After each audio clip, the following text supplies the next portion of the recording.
Good morning, everybody. Thank you so much for joining me for our weekly 3-card reading.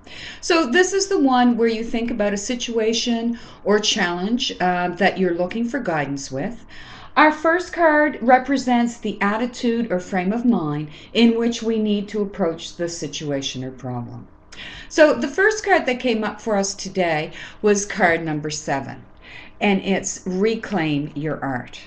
So every spirit is an artist, and without art, it has no way to express itself.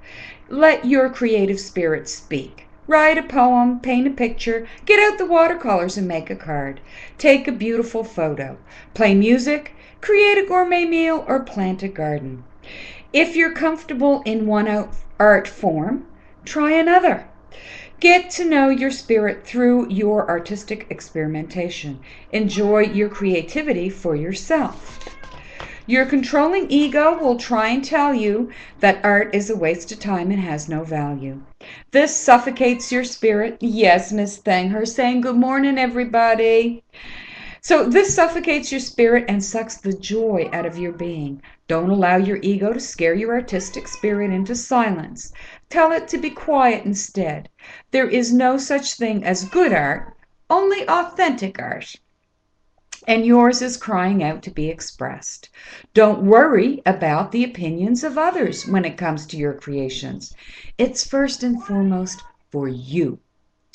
You need it to feel your spirit and to hear what it's trying to tell you. So you need it to feel your spirit and hear what it's trying to tell you. Silence the critical ego and hear your spirit through some form of art today.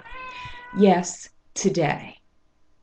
So that's our first card, and that's how we need to approach the situation or challenge. Our second card points out the best way to shift the energy to a higher vibration. The best way to shift the energy to a higher vibration. And this is card number 57, Call Your Spirit Home. So, as you're growing tired yet of the same old blah, blah, blah of disinterest that your ego mind comes up with whenever you get a whiff of inspiration.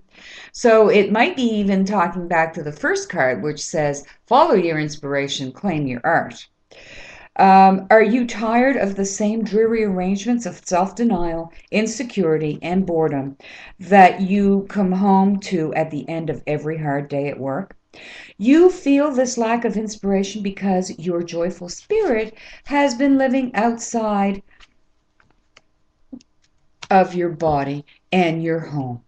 Your ego has taken over and pushed it right out the door. It's time to call your spirit back. Start by creating an atmosphere that appeals to it. It abhors darkness, chaos, dreariness, and carelessness. Is your living space inviting to your spirit?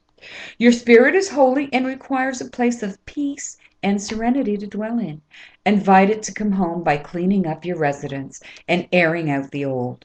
If your home is cluttered, dusty, falling apart, and just plain ugly, it's not appealing to your spirit. Clean up and clear out the debris to attract your spirit once again.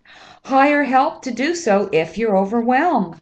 Take pride in your space and make it beautiful. And simplify. If you own less, you'll worry about less. Your spirit is content in a quiet, clean, and uncluttered space. Make yours a place truly worthy of your spirit, and it will return.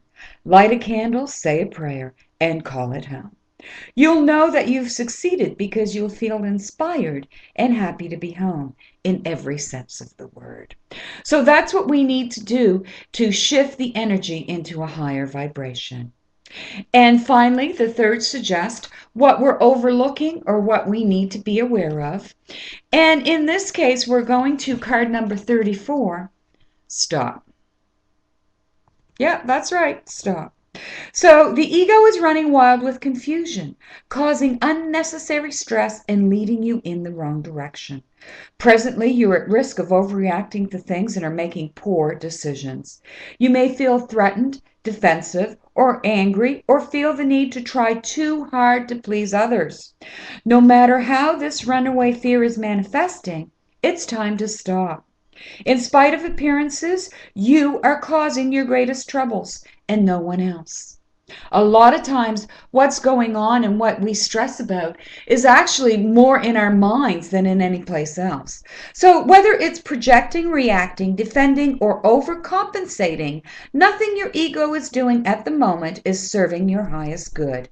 Although it wants to be in control, it's time to turn command over to higher forces and quit forcing your personal agenda.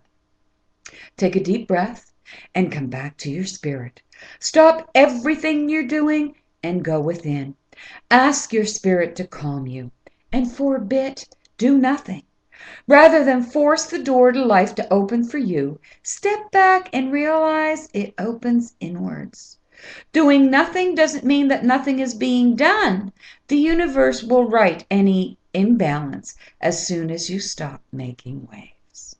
So that is the card that suggests what we're overlooking or need to become aware of to get the best possible results. Well, folks, I hope everybody has a super fantastic week. Thank you so much for joining me, and I'm sending you all much love, and we'll talk to you soon.